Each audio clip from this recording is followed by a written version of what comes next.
نستعينه ونستغفره ونؤمن به ونتوكل عليه ونعوذ بالله من شرور أنفسنا ومن سيئات أعمالنا. من يهده الله فلا مضل له ومن يضلله فلا هادي له. ونشهد أن لا إله إلا الله وحده لا شريك له.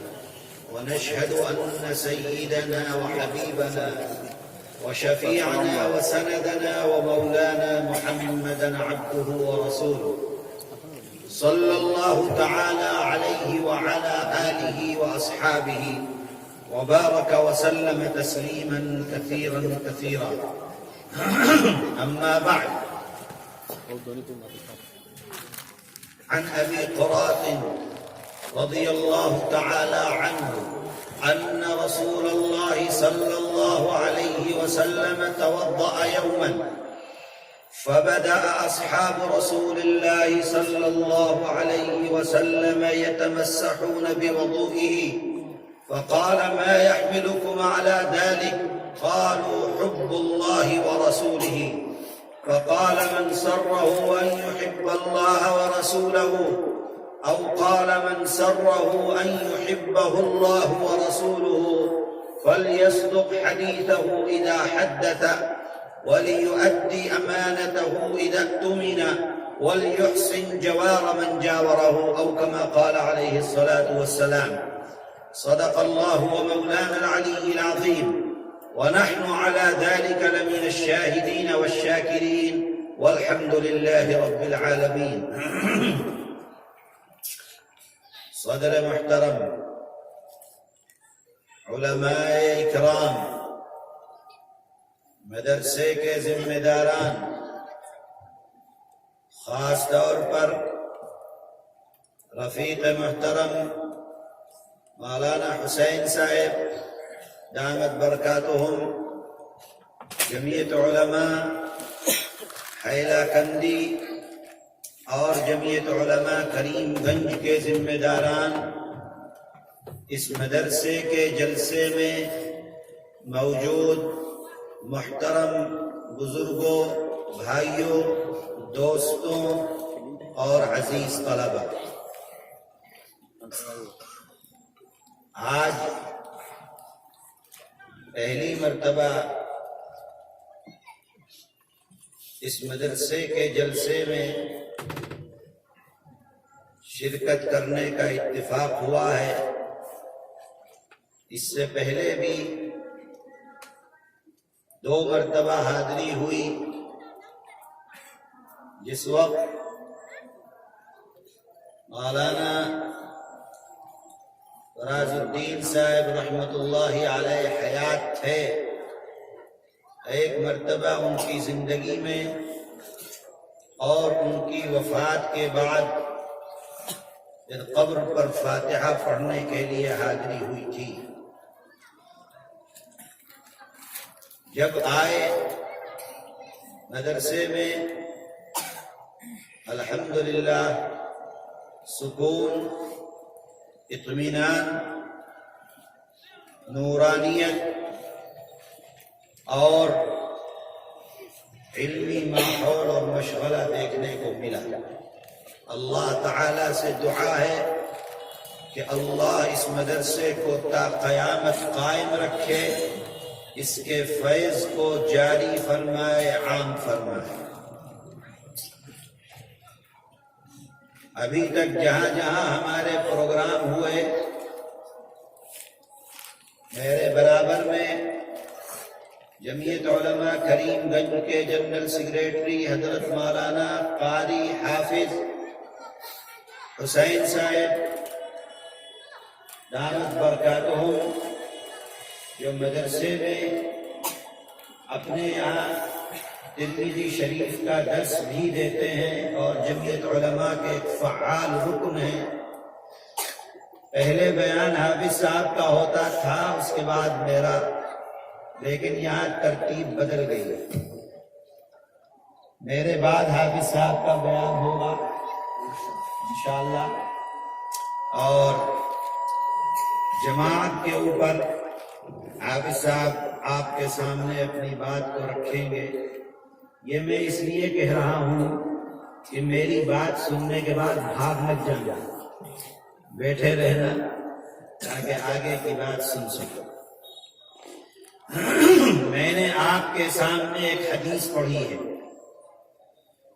جس میں ایک صحابی جن کا نام ہے عبد الرحمن، وہ ایک واقعہ بیان فرماتے ہیں، مختصر الفاظ میں آپ کے سامنے رکھ کر اپنی بات کو پورا کر لوں۔ وہ واقعہ یہ بیان فرماتے ہیں کہ اللہ کے نبی ایک مرتبہ وضو فرما رہے تھے۔ اللہ کے نبی کے جسم اطہر سے وضو کا پانی جو جسم سے لگ کر نیچے گر رہا تھا، صحابہ اس پانی کو اپنے ہاتھ پر لیتے تھے اور اپنے چہرے اور اپنے جسم کے اوپر مل رہے تھے اس پانی۔ سمجھ میں آ رہا ہے؟ جب اللہ کے نبی نے صحابہ کے اس عمل کو دیکھا کہ جو پانی نبی کے جسم اطہر سے لگ کر نیچے گرنا چاہتا ہے، صحابہ اس کو نیچے نہیں گرنے دیتے، اس کو اپنے ہاتھ پر لیتے ہیں اور اس کو اپنے جسم پر ملتے ہیں۔ تو اللہ کے نبی نے صحابہ سے پوچھا ما یحملکم علی ذلک، تم ایسا کیوں کر رہے ہو، کیا وجہ ہے؟ تو تمام صحابہ نے فرمایا حب اللہ و رسولہ، اے اللہ کے نبی دنیا مقصود نہیں ہے، ہم اس لیے کر رہے ہیں کہ ہم کو اللہ اور اللہ کے نبی سے محبت ہے۔ اور صحابہ اپنے کہنے میں سچے تھے، صحابہ نے اپنے عمل سے کر کے دکھلایا اس بات کو کہ وہ اللہ کے نبی سے کیسی محبت رکھتے ہیں۔ اپنی جان کی بازی لگانے کی باری آئی تو صحابی نے جان کی بازی لگائی، مال و دولت قربان کرنے کا وقت آیا تو مال و دولت قربان کیا، اولاد قربان کرنے کی ضرورت پڑی تو صحابہ نے اپنی اولادوں کو قربان کیا، گھر اور باڑی چھوڑنے کی ضرورت ہوئی تو ہجرت کر کے مکے کو چھوڑ کر پہلے حبشہ چلے گئے اور حبشہ سے پھر مدینہ منورہ آ گئے، زمین چھوڑی، جائیدادیں چھوڑی، مکان چھوڑے، اپنا شہر چھوڑا، اپنے بچوں کو یتیم کیا، اپنے بچوں کو قربان کیا، اپنے مال و دولت کو ختم کیا۔ نبی نے اگر حکم دے دیا، نبی کے حکم کے آگے صحابہ نے کسی چیز کو نہیں دیکھا، جو نبی نے مانگا وہ صحابہ نے نبی کے قدموں میں قربان کر دیا۔ اعلان فرما دیا صحابہ سے کہ جاؤ چندہ لے کر آؤ۔ تبوک کے موقع پر صحابہ گئے اپنے گھروں کو اور چندہ لے کر آئے۔ کتنا چندہ؟ عثمان غنی بھی گئے، عمر فاروق بھی گئے، ابو بکر صدیق بھی گئے۔ عثمان نے اتنا مال و دولت لا کے دیا، اتنا مال و دولت لا کے دیا کہ اللہ کا نبی خوشی میں فرما دیا کہ عثمان آج کے بعد اگر کوئی بھی خیر کا کام نہ کرے تو بھی عثمان کے لیے جنت واجب ہے۔ عمر کیا لے کر آئے ہو؟ اے اللہ کے نبی آپ نے حکم فرمایا لانے کے لیے، جو کچھ مال و دولت تھا 2 حصوں میں تقسیم کیا، ایک گھر والے کے لیے چھوڑ کے آ گیا، ایک آپ کے قدموں میں لا کر رکھ دیا۔ ابو بکر کیا لے کر آئے ہو؟ گھر والوں کے لیے کیا چھوڑ کر آئے ہو؟ اے اللہ کے نبی جو کچھ تھا لا کر آپ کے قدموں میں رکھ دیا، گھر والوں کے لیے اللہ اور اللہ کا نبی چھوڑ کر آیا۔ کیا مطلب؟ جو کچھ تھا ابو بکر کے پاس سب کو جمع کیا اور لا کر اللہ کے نبی کے قدموں میں رکھ دیا۔ یہ جانثاری تھی صحابہ کی، اللہ کے نبی کے ایک حکم پر اپنا سب کچھ قربان کر دینا اپنے لیے باعث سعادت سمجھتے تھے۔ اسی موقع پر دیکھا کہ ایک عورت دروازے کے اوپر کھڑی ہوئی ہے، جس کے ہاتھ میں بچہ ہے چھوٹا سا۔ وہ عورت پوچھتی ہے کہ محمد کون ہیں؟ فرمایا کہ وہ بیٹھے ہوئے ہیں۔ اے اللہ کے نبی، آپ نے حکم دیا ہے چندے کے لیے، لیکن میرے پاس تو کچھ بھی نہیں ہے، میں تو ایک غریب بیوہ عورت ہوں، فقیر ہوں، نہ کھانے کے لیے کچھ ہے، نہ آپ کو دینے کے لیے کوئی چیز ہے، نہ گھر کے اندر کوئی سامان ہے، نہ روپیہ ہے، نہ پیسہ ہے، کچھ نہیں ہے میرے پاس، لیکن آپ نے حکم دیا ہے کہ 2 چندہ۔ اے اللہ کے نبی، یہ میرا بچہ ہے چھوٹا سا، یہ میں آپ کو دے رہی ہوں، اس کو لے جائیے اپنے ساتھ۔ اللہ کے نبی فرماتے ہیں کہ اے عورت، کیسی بات کرتی ہو؟ یہ چھوٹا بچہ جو ابھی چل نہیں سکتا، دوڑ نہیں سکتا، کھا نہیں سکتا، تلوار اٹھا نہیں سکتا، چلا نہیں سکتا، یہ کرے گا کیا جنگ میں جا کر؟ اے اللہ کے نبی، آپ نے حکم دیا ہے آپ اس بچے کو لے جائیں اپنے ساتھ، آپ اس کو اپنے ہاتھ میں رکھیں، آپ اس کو اپنی ڈھال بنائیں، جو تیر اور تلوار آپ کی طرف آئے۔ اے اللہ کے نبی، آپ میرے بچے کو سامنے کر دیجئے، یہ ختم ہو جائے، یہ قربان ہو جائے، یہ اللہ کی راہ میں شہید ہو جائے۔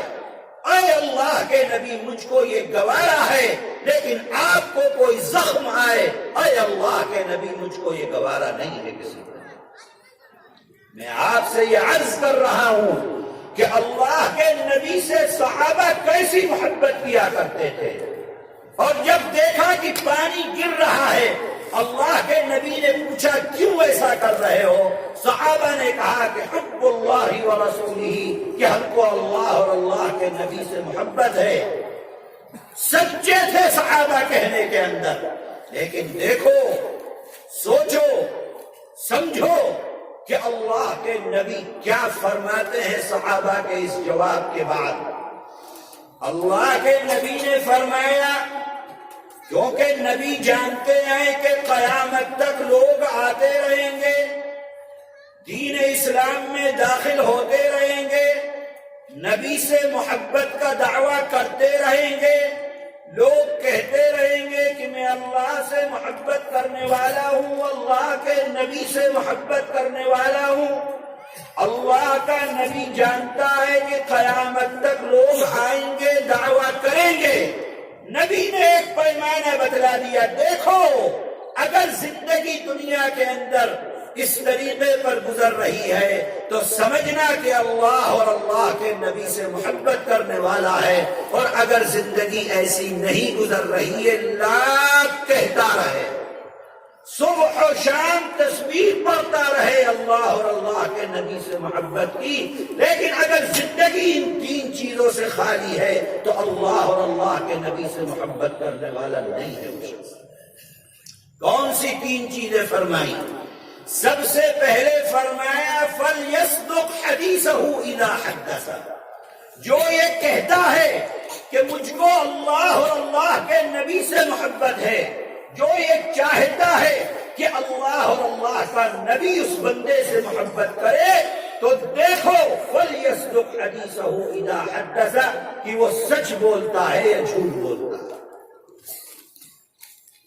جب بولے سچ بولے، اگر سچ بولتا ہے، سچ کا ساتھ دیتا ہے، سچ بول کر اپنی زندگی کو گزارتا ہے، سچی گواہی دیتا ہے، جھوٹ نہیں بولتا، دھوکہ نہیں دیتا، دغا نہیں دیتا، جھوٹ بول کر کاروبار نہیں کرتا، بزنس جھوٹ بول کر نہیں کرتا، لوگوں کے ساتھ معاملات جھوٹ بول کر نہیں کرتا. اگر سچ بولتا ہے نقصان ہوتا ہے، بڑے سے بڑا نقصان اٹھا لیتا ہے، لیکن جھوٹ نہیں بولتا ہے تو وہ شخص اللہ اور اللہ کے نبی سے محبت کرنے والا ہے. اور جو جھوٹ بول دے، 10 روپیے کے لیے جھوٹ بول دیتا ہے، 100 روپیے کے لیے جھوٹ بول دیتا ہے، اپنے چھوٹے سے کام کے لیے جھوٹ بول دیتا ہے، اپنے بچے کے لیے جھوٹ بول دیتا ہے، اپنے گھر والوں کے لیے جھوٹ بول دیتا ہے، ماں سے جھوٹ بولتا ہے بیوی کے لیے، بیوی سے جھوٹ بولتا ہے دوسرے کاموں کی وجہ سے. جو جھوٹ بول کر اپنی زندگی کو گزارتا ہے وہ اللہ اور اللہ کے نبی سے محبت کرنے والا نہیں ہے. اب دیکھو ہر مسلمان اپنے گریبان میں جھانک کر دیکھو کہ صبح سے شام کتنا جھوٹ بولتے ہو. اور یہ کوئی قید نہیں ہے کہ تم صرف مسلمان کے ساتھ بات کر رہے ہو تو سچی بات کرو اور غیر مسلم کے ساتھ بات کر رہے ہو تو جھوٹ بول دو. نہیں، تم کسی کے ساتھ بات کر رہے ہو، تم کسی کے ساتھ معاملہ کر رہے ہو، تم ہندو اور مسلمان جس کے ساتھ بات کر رہے ہو سچی بات کرو. ہندو مسلمان جس کے ساتھ تجارت کر رہے ہو سچ بول کر تجارت کرو، سچ بول کر اپنی بزنس کرو، سچ بول کر اپنا مال بیچو. جھوٹ بول کر بیچتے ہو، اللہ اور اللہ کے نبی سے محبت کرنے والے نہیں ہو میرے بھائی. تو پہلا جو آدمی جھوٹ بول دیتا ہے وہ اللہ اور اللہ کے نبی سے محبت کرنے والا نہیں. اور جو سچ بولتا ہے، سچ بول کر اپنی زندگی کو گزارتا ہے وہ اللہ اور اللہ کے نبی سے محبت کرنے والا ہے. میرے آقا حضرت محمد صلی اللہ علیہ وسلم نے فرمایا گناہوں میں تیسرے نمبر کا سب سے بڑا گناہ یہ ہے کہ انسان جھوٹ بول دے اور جھوٹی گواہی دے دے. یہ گناہوں میں تیسرے نمبر کا سب سے بڑا. اور مسلمان تو جھوٹ ایسے بولتا ہے جیسے جھوٹ بولنا کوئی گناہ کا کام ہی نہیں ہے، جھوٹ بولنا کوئی عیب نہیں ہے. میرے بھائیوں، مسلمانوں، ایمان والوں، آج تم نے ایمان کا تماشا بنا دیا ساری دنیا کے اندر. میں کہتا ہوں اس بات کو کہ آج ایک غیر مسلم کی زبان پر اعتبار کیا جا سکتا ہے لیکن مسلمان کی زبان پر اعتبار نہیں کیا جا سکتا. کیوں؟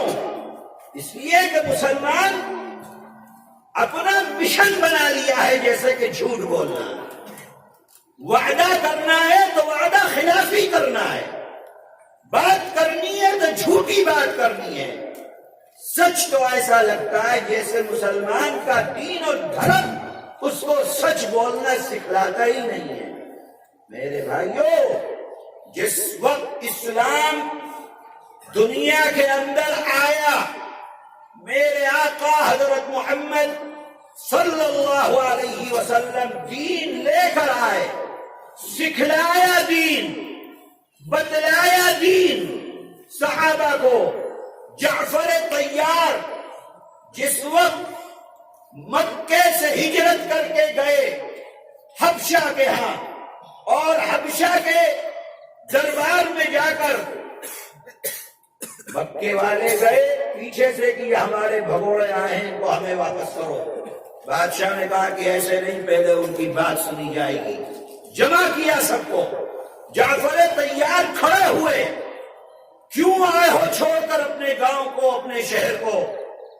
فرمایا کہ ہمارے درمیان ایک نبی اللہ نے بھیجا، ہم نے اس نبی پر ایمان لائے. وہ نبی تم کو کیا تعلیم دیتا ہے؟ جعفر فرماتے سب سے پہلی تعلیم امرنا بصدق الحدیث، کہ ہمارا نبی ہم کو سچ بولنے کی تعلیم دیتا ہے. بالکل بنیاد اسلام کی ابتدا اسلام کی، ابھی اسلام شروع ہوا ہے، ابھی اللہ کا نبی آیا ہے، ابھی وہ دن چل رہے ہیں جس دن میں روز قتل و غارت گری ہو رہی ہے، مسلمانوں کو پریشان کیا جا رہا ہے، نظر بند کیا جا رہا ہے، مسجدوں میں آنے کی اجازت نہیں دی جا رہی ہے، کھانے کا محتاج کیا جا رہا ہے۔ وہاں کون سی تعلیم ان کو مل رہی ہے؟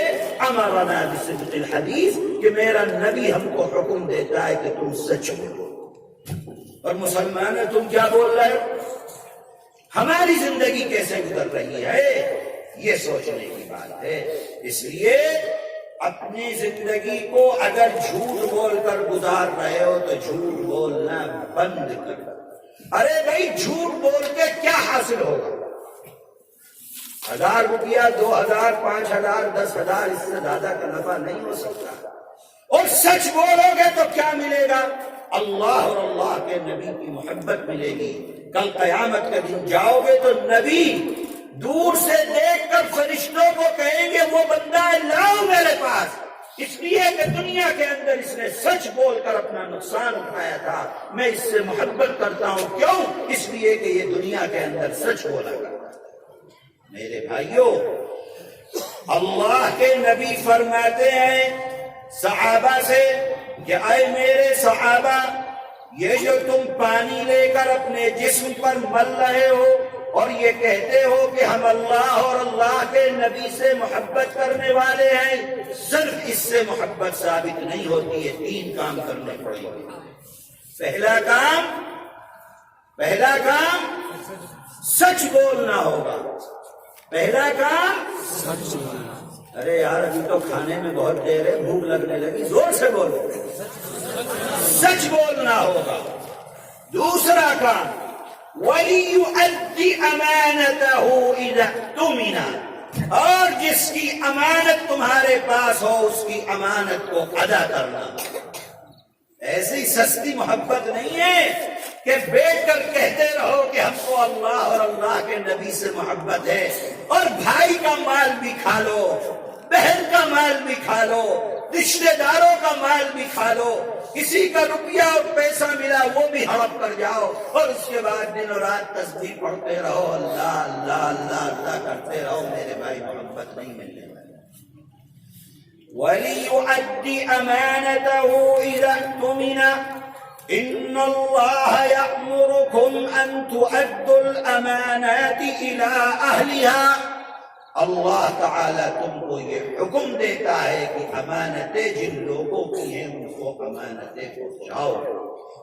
کسی کی بھی امانت ہو، ہندو کی ہو کہ مسلمان کی ہو، اپنے دھرم والے کی ہو کہ غیر دھرم والے کی ہو، اپنے برادری کی ہو کہ غیر برادری والے کی ہو، اپنے رشتہ دار کی ہو کہ غیر رشتہ دار کی ہو، کسی کی امانت ہو، اسلام کو اس سے کوئی بحث نہیں۔ اسلام صرف اس بات کو جانتا ہے کہ اگر آپ کے پاس امانت ہے، صرف روپیہ پیسہ نہیں، صرف زمین و جائیداد نہیں، بلکہ جو حق تمہارے اوپر کسی کا ہے، اگر تم حق کو ادا کرتے ہو تو امانت کو ادا کرنے والے ہو، اور اگر حق کو ادا نہیں کرتے تو امانت کو ادا کرنے والے نہیں ہو۔ پڑوسی کا حق ہے، برابر میں بیٹھنے والے کا حق ہے۔ چل رہے ہو، پھر رہے ہو، بزنس کر رہے ہو، اگر تم بیچ رہے ہو خریدنے والے کا حق ہے، خرید رہے ہو بیچنے والے کا حق ہے، اگر تم کسی جگہ نوکری کرتے ہو تمہارے مالک کا حق ہے، اگر تم مالک ہو تمہارے نوکروں کا حق ہے، تم مدرسے کے ذمہ دار ہو تمہارے اساتذہ کا حق ہے، تم پڑھاتے ہو تمہارے طلباء کا حق ہے، تم طالب علم ہو تمہارے اساتذہ کا حق ہے تمہارے اوپر، تم اولاد ہو تمہارے ماں باپ کا حق ہے، تم باپ ہو تمہاری اولاد کا حق ہے۔ اللہ نے ہر انسان پر دوسرے انسان کا حق رکھا ہے۔ کوئی دنیا کے اندر یہ نہیں کہہ سکتا کہ میرے اوپر کسی کا حق نہیں ہے۔ پڑوسی جہاں رہتے ہو پڑوسی کا حق ہے تمہارے اوپر. بازار جاتے ہو کام کرنے کے لیے وہاں حق ہے. گھر رہتے ہو وہاں حق ہے. باپ ہے وہاں حق ہے. ماں ہے وہاں حق ہے. بیوی ہے وہاں حق ہے. بچے ہیں وہاں حق ہے. ہر جگہ اللہ نے تمہارے اوپر حق رکھ دیا ہے. حق کو ادا کرتے ہو تو امانت کو ادا کرنے والے ہو, اور حق ادا نہیں کرتے تو امانت کو ادا کرنے والے نہیں. کوئی ہو, ہندو مسلمان کچھ نہیں, روپیہ جس کا ہو دو, وعدہ جس سے کیا پورا کرو, پیسہ جس کا لیا ادا کرو, قرض جس کا اٹھایا وقت پر واپس کرو. جھوٹ بولتے ہو غیر مسلم سے, سزا تم کو ملے گی. غلط کام کر کے کسی غیر کو دھوکہ دیتے ہو, سزا تم کو ملے گی. اللہ اور اللہ کے نبی کیا ہندو اور مسلمان کوئی چیز نہیں. حدیث کے اندر فرما دیا ہے الخلق عیال اللہ, تمام کی تمام مخلوق وہ اللہ کا کنبہ ہے. اللہ نے تم کو ہدایت دے دی کہ تم کیا ہو گئے, ایمان والے ہو گئے. اللہ نے ایمان کی دولت سے باز دیا. لیکن کیا سمجھتے ہو کہ غیر مسلم اللہ کا بندہ نہیں ہے؟ وہ بھی اللہ کا بندہ ہے. سورج کی روشنی تم کو ملتی ہے, کیا ان کو نہیں ملتی ہے؟ ان کو بھی ملتی ہے. پانی جب برستا ہے تمہارے کھیت میں برستا ہے, کیا اس کے کھیت میں نہیں برستا غیر مسلم کے؟ اس کے ہاں بھی. کیوں؟ اس لیے کہ وہ بھی اللہ کا بندہ ہے. جب تم ہل چلاتے ہو اپنے کھیت میں تو کھیت سے چاول نکلتا ہے, تمہارے کھیت میں نکلتا ہے, کیا غیر مسلم کے کھیت میں نہیں نکلتا؟ اس کے یہاں بھی نکلتا ہے. کیوں؟ اس لیے کہ وہ بھی اللہ کا بندہ ہے. تم بھی اللہ کے بندے, وہ بھی اللہ کا بندہ. اگر تم ظلم کرو گے, تکلیف دو گے, پریشان کرو گے, جھوٹ بول کر معاملہ کرو گے, کسی غیر مسلم کے ساتھ کرو گے, کسی کافر کے ساتھ کرو گے, کسی ہندو کے ساتھ کرو گے, تو یاد رکھو کہ تم اللہ اور اللہ کے نبی سے محبت کرنے والے نہیں ہو میرے لیے. ہر کسی کے ساتھ تم کو معاملہ کرنا ہوگا, اچھا معاملہ کرنا ہوگا. ایک جو میں نے آیت پڑھی ہے آپ کے سامنے, ان اللہ یأمرکم ان تؤدوا الامانات الی اہلہا, کب نازل ہوئی؟ فتح مکہ ہو گیا. اب اللہ کا نبی حکم دیتا ہے کہ دیکھو عثمان کے پاس چابی ہے, جاؤ اس سے لے کر آؤ. عثمان ابھی تک ایمان نہیں لائے. عثمان غنی نہیں ہے, یہ عثمان ابن العاص ہیں, ایمان نہیں لائے. صحابہ گئے, عثمان سے چابی چھینی, لا کر اللہ کے نبی کے پاس.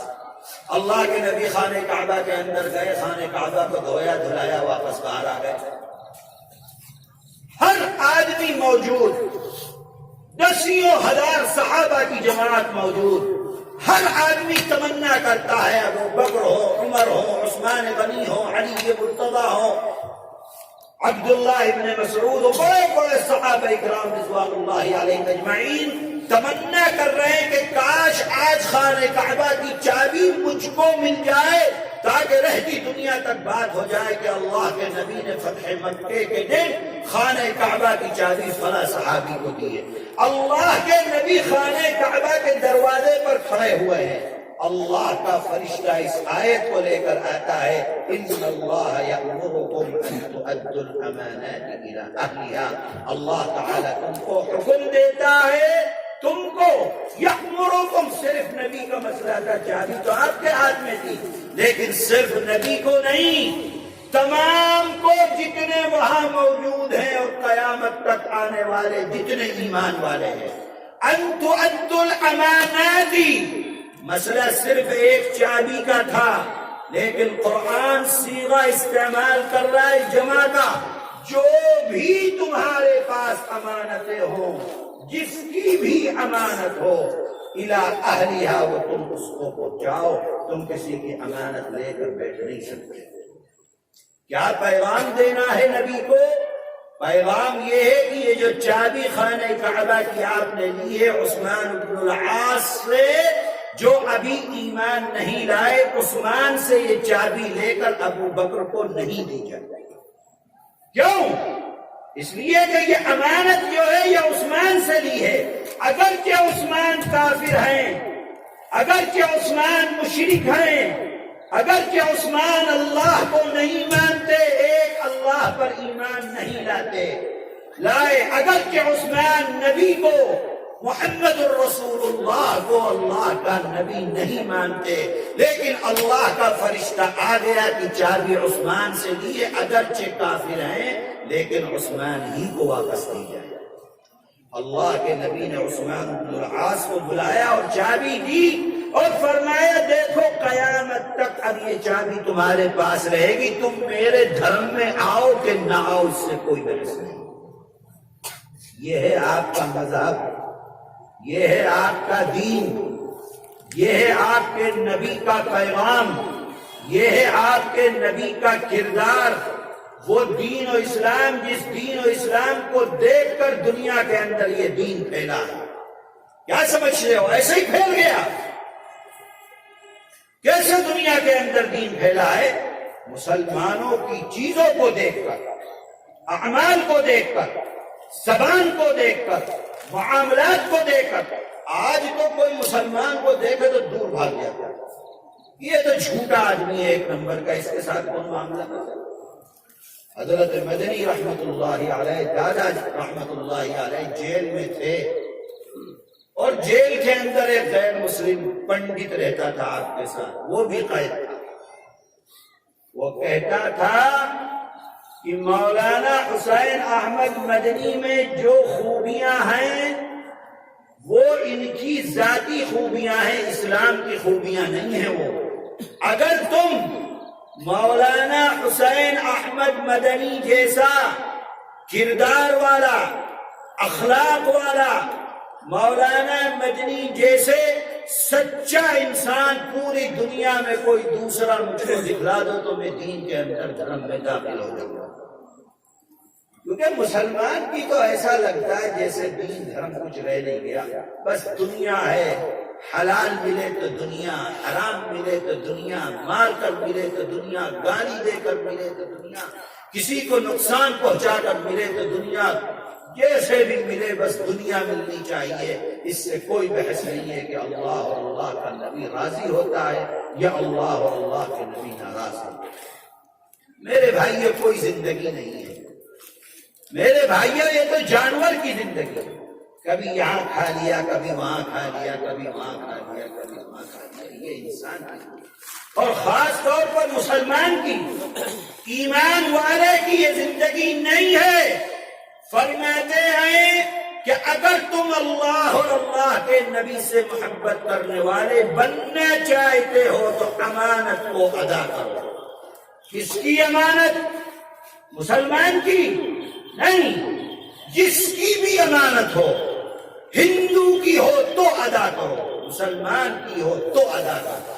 آج سب سے بڑا مسئلہ ڈی ووٹر لسٹ کے سلسلے میں آسام کے اندر آیا، اور ان آسام کے لوگوں میں خاص طور پر مہیلاؤں کے لیے آیا، اس لیے کہ مہیلا شادی کر کے دوسرے گاؤں چلی گئی، اب وہاں پر نہ کاغذ ہے، نہ پتر ہے، نہ کوئی چیز ہے، شادی کا رجسٹریشن بھی نہیں آئے۔ کیوں آیا مسئلہ؟ اس لیے آیا کیونکہ باپ نے اپنی جائیداد میں اپنی بیٹی کو وارث نہیں بنایا۔ کیوں آیا مسئلہ؟ اس لیے کہ بھائیوں نے جب باپ مرا جائیداد آپس میں تقسیم کر لی، بہن کو حصہ نہیں دیا۔ اگر تم بہن کو حصہ دیتے، اگر باپ اپنی جائیداد میں بیٹی کا حق لکھ کر جاتا، کاغذ میں اس کا نام ہوتا، دنیا کی کوئی طاقت اس کو ڈی ووٹر لسٹ کے اندر نہیں ڈال سکتی۔ کیوں ہوا یہ؟